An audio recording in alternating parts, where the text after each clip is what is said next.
ने कहा, मैंने आपको पढ़ के सुना दिया। अब जरा आ जाए उस बड़ी खबर की तरफ जो बांग्लादेश में चल रहा है और क्यों चल रहा है, मैं आपको बताता हूं। सबसे पहले मैं आपको एक बैकग्राउंड बताता हूं। 1971 में बांग्लादेश एक अलग मुल्क बना था। यह पहले पाकिस्तान के साथ होता था। 1972 में बांग्लादेश में एक कानून लागू किया गया था।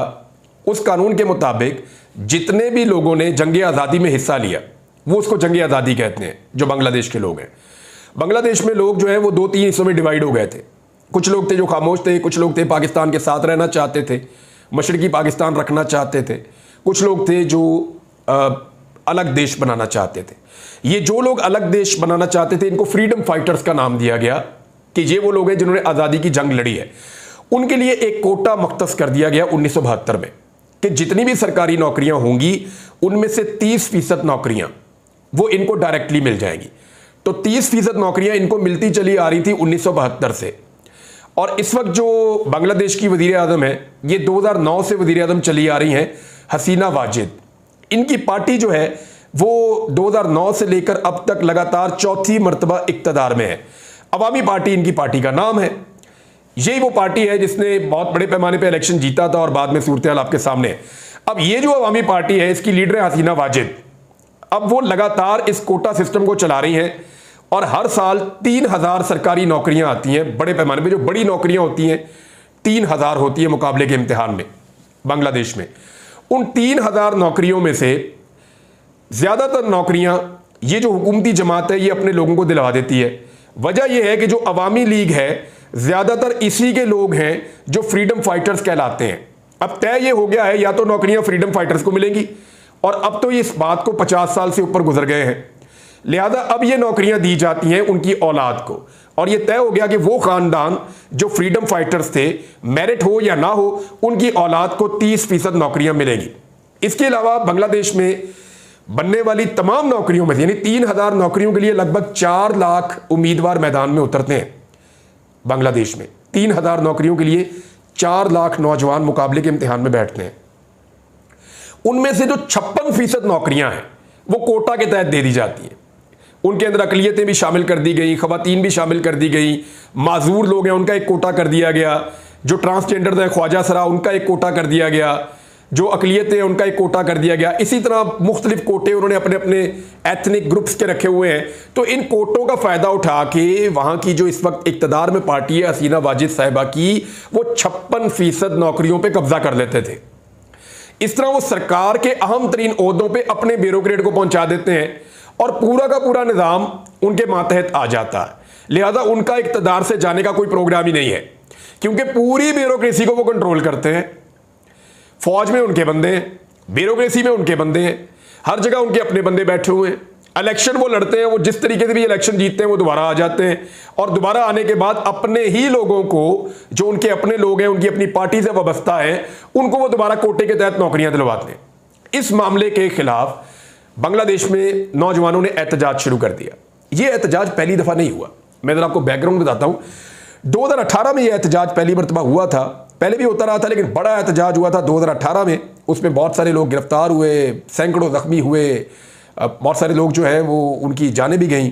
तो 2018 में बांग्लादेश रिफॉर्म मूवमेंट एक चली थी और ये 3-4 महीने चलती रही थी। इस मूवमेंट के बाद बिलाखिर जो बांग्लादेश की गवर्नमेंट थी हसीना वाजिद, उन्होंने इस कोटा सिस्टम को ख़त्म कर दिया था और ये बहुत थोड़ा कोटा रह गया था। यानी ये जो 56% का कोटा सिस्टम है इसको ख़त्म कर दिया था। लेकिन क्योंकि इनकी जमात को ये चीज़ सूट करती है, अब जब ये दोबारा इक़्तिदार में आए तो इक़्तिदार में आने के बाद इनको दोबारा भूख लगी। इन्होंने कहा जी अपने लोगों को दोबारा भर्ती करें। तो इन्होंने हाई कोर्ट से एक फैसला करवा दिया, क्योंकि हाई कोर्ट में इनके बंदे गए हुए थे। अब अदलिया के ऊपर पाकिस्तान जैसे मुल्कों में, इंडिया जैसे मुल्कों में, बांग्लादेश जैसे मुल्कों में कुछ ना कुछ इन्फ्लुएंस होता है हुकूमतों का, कुछ नहीं बातों का बहुत ज़्यादा होता है। तो हाई कोर्ट से एक फैसला लेकर वो जो कोटा सिस्टम था उसको 5 जून 2024 को बहाल करवा दिया गया। इसके ऊपर नौजवानों के अंदर एक आग भड़क उठी। नौजवानों ने कहा जनाब हम मेरिट के ऊपर तालीम हासिल करके पढ़ लिख के आते हैं और ये जनाब कोटे के ऊपर आगे नौकरी ले लेते हैं। ये कैसे हो सकता है? नौकरी के ऊपर हमारा भी इतना ही हक है जितना इनका हक है। हम एक ही जैसे मुल्क में रहते हैं, एक ही जैसे स्कूलों में जाते हैं, एक ही जैसा हमारा मजहब है, एक ही तरह का हमारा बैकग्राउंड है, लेकिन क्योंकि उनकी पॉलिटिकल एफिलिएशन एक पार्टी के साथ है, वो एक सर्टिफिकेट बनाते हैं, जनाब हम फ्रीडम फाइटर्स के बच्चे हैं, और उनको ये नौकरी मिल जाती है। तो 2018 में इन्होंने 5 शराइत रखी थी। एक शर्त यह थी कि इस कोटे को 56% से कम करके 10% कर दें। दूसरी शर्त इन्होंने यह रखी थी कि अगर काबिल उम्मीदवार ना मिले कोटा सिस्टम से, कोटे के अंदर से, तो फिर मेरिट के ऊपर दूसरे उम्मीदवार को लिया जाए। तीसरा, कोटा वालों का कोई अलग इम्तिहानी निज़ाम नहीं होना चाहिए, उनके लिए आसान इम्तिहान नहीं होना चाहिए, वही इम्तिहान दें वो भी जो हम दे रहे हैं।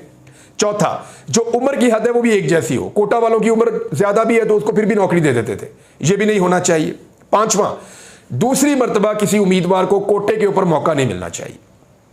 ये चीजें उन्होंने पहले मांगी थी, तब कुछ चीजें मान ली गई थी। अब अदालत ने जब वो वापस फैसला दे दिया कि कोटा सिस्टम बहाल हो गया, तो फिर एहतजाज शुरू हो गया। ये एहतजाज जब शुरू हुआ तो चंद शहरों में हो रहा था शुरू में, ढाका में, चट्टागंग में, कोमेला में, जयसूर में, रंगपुर में, शाही में, यहां पे एहतजाज हो रहा था। सैकड़ों यूनिवर्सिटीज, स्कूल्स, कॉलेजेस के अंदर तलबा निकल के एहतजाज कर रहे थे, और इस एहतजाज के ऊपर जो है पुलिस ने टॉर्चर शुरू कर दिया। स्टूडेंट ने भी आगे से डंडे चलाने शुरू कर दिए, पत्थर चलाने शुरू कर दिए। तो यहां पे एक नौजवान था जिसकी शहादत हो गई। अब यहां से मामला जो है वो बिल्कुल एक अलग सिमत में चला गया, नौजवान बहुत भड़क गए। हुआ ये कि अबू सईद नाम का एक नौजवान था और ये एहतजाज कर रहा था। इसने एहतजाज करते हुए अपने दोनों हाथों को ऐसे फैलाया, इसके हाथ में एक डंडा था। ये इसकी तस्वीर आप देख सकते हैं। ये बड़ा लाइक स्टूडेंट था, ये स्कॉलरशिप लेता रहा अपने स्कूल में भी, अपने कॉलेज में भी। हाल ही में ये ग्रेजुएट हुआ था और मुकाबले के इम्तिहान की तैयारी कर रहा था। पूरे ख़ानदान की उम्मीदें इससे थीं, क्योंकि ये बड़ा गरीब ख़ानदान था, ये खुद नौकरी करता था और ख़ुद ही पढ़ता था, यानी काम कर करके पढ़ता रहा, ये अपना खर्चा भी खुद उठाता रहा है, गरीब लोग थे। तो ये सरकारी नौकरी हासिल करना चाहता था, इसका ये ख्वाब था। तो कोटा सिस्टम के होते हुए इन लोगों को मौका नहीं मिलता, तो इसने अपने हाथों को ऐसे फैलाया पुलिस के सामने, डंडा इसके हाथ में था। अब उससे 2 तरह के जेस्चर लिए जा रहे हैं। एक तो उसने कहा आओ मुझे गले लगाओ, और दूसरा जेस्चर ये लिया जा रहा है कि ठीक है तुम मुझे मार दो या मुझे मेरा हक दे दो। तो इसके ऊपर पुलिस ने एक गोली चलाई, इसको गोली लगी और इसके चेहरे पे हैरत देखी जा सकती है, वीडियो अगर आप देखें तो।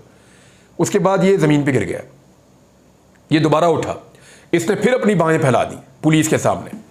पुलिस ने इसको दोबारा गोली मारी और पुलिस ने इसको फिर एक गोली मारी। इसको 3 दफ़ा पुलिस ने गोली मारी और ये गिर गया। फिर दोबारा इसके दोस्त आए भागे भागे, नौजवान स्टूडेंट्स, उन्होंने इसको उठाया, इसको रेस्क्यू किया। ये बार बार खड़ा होकर वापस मुड़ना चाहता था, लेकिन फिर ये गिर गया और उसके बाद ये नौजवान जाँ बहक हो गया। अबू सईद के मरने के बाद इसको पूरे बांग्लादेश के तलबा ने एक हीरो के तौर पे लिया। अक्सर तलबा को आप बांग्लादेश में देखते हैं कि वो ऐसे हाथ फैलाकर खड़े हो जाते हैं पुलिस के सामने, सिक्योरिटी फोर्सेस के सामने, कि मारो हमें, गोली मारो। 100 से ज़्यादा लोग जो है वो अब तक की इतला के मुताबिक इन सारे वाकयात में जाँ बहक हो चुके हैं, जिनमें बड़ी तादाद तलबा की है और हज़ारों की तादाद में लोग जो हैं वो ज़ख्मी हो चुके हैं और बहुत ज़्यादा ज़ख्मी भी हुए हैं। मामला यह है कि इस लड़के के बारे में बाकायदा एक पंफलेट जारी किया गया और नारे बनाए गए कि वो लड़का कह रहा है कि तुम मेरी ज़िंदगी ले सकते हो मगर मेरे हुकूक नहीं छीन सकते।